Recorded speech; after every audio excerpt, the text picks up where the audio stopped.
Hi, it's Rebecca Sullivan from Louisville Family Counseling, and we are going to read Chapter 7 of Just One Thing, Developing a Buddha Brain One Simple Practice at a Time. Chapter 7 is Forgive Yourself. Everyone messes up. Me, you, the neighbors, everybody. It's important to acknowledge mistakes, learn from them so they don't happen again, and feel appropriate remorse. But most people keep beating themselves up way past the point of usefulness. They're unfairly self-critical. Inside the minds are subpersonalities. For example, one part of me sets the alarm for 6 a.m. to get up and exercise. And then when the alarm goes off, another part grumbles, "Who set the darn clock?" More broadly, there are an inner critic and an inner protector inside each of us.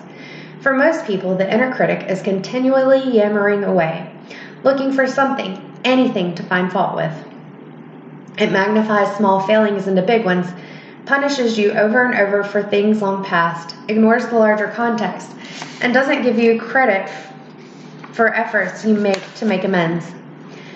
That's why you need your inner protector to stick up for you, to put your weaknesses and misdeeds into perspective, to highlight your many good qualities surrounding your lapses, to encourage you to return to the high road, even if you've gone down the low road, and frankly, to tell that inner critic to hush up now.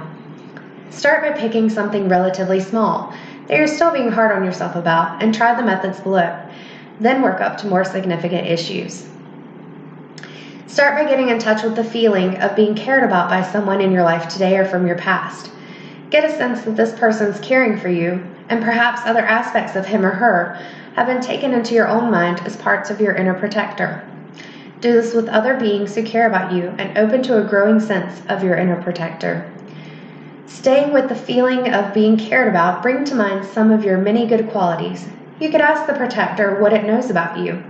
These are facts, not flattery, and you don't need a halo to have good qualities like patience, determination, fairness, or kindness. This step and the one above it will help you to face whatever needs forgiving and actually forgive yourself. If you yelled at a child, lied at work, partied too hard, let a friend down, cheated on a partner, or were secretly glad about someone's downfall, whatever it was, acknowledge the facts. What happened? What was in your mind at the time? The relevant context and history, and the results for yourself and others. Notice any facts that are hard to face, like the look in the child's eyes when you yelled at her. And be especially open to them. They're the ones that are keeping you stuck. It's always the truth that sets us free. Sort what happened into 3 piles: moral faults, unskillfulness, and everything else. Moral faults deserve proportionate guilt, remorse, or shame, but unskillfulness calls for correction, no more. This point is very important. You could ask others, including people you may have wronged, what they think about this sorting, and about other points below. But you alone get to decide what's right. For example, if you gossiped about someone and embellished a mistake he made, you might decide that the lie in your exaggeration is a moral fault, deserving a wince of remorse. But the casual gossip, which most of us do at one time or another, is simply unskillful and should be corrected without self-flagellation. In an honest way, take responsibility for your moral faults and unskillfulness. Say in your mind or aloud, or write it down, "I am responsible for this, this, and this."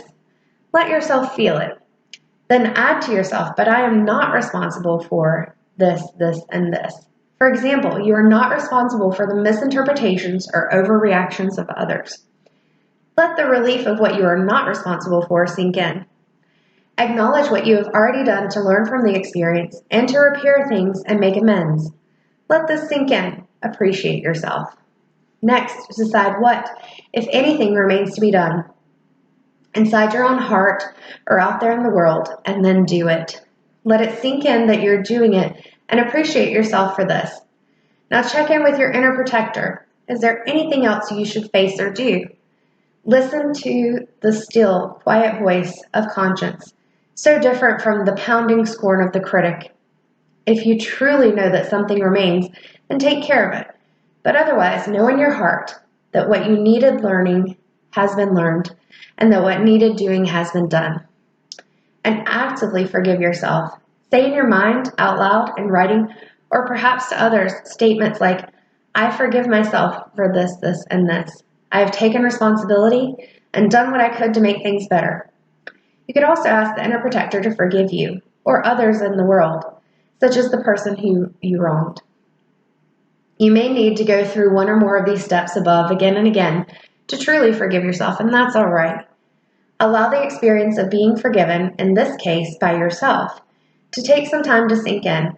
Help it sink in by opening up to it in your mind, body, and heart, and by reflecting on how it will help others if you stop beating yourself up. May you be at peace. Thank you so much for joining us, and next week we will begin Chapter 8.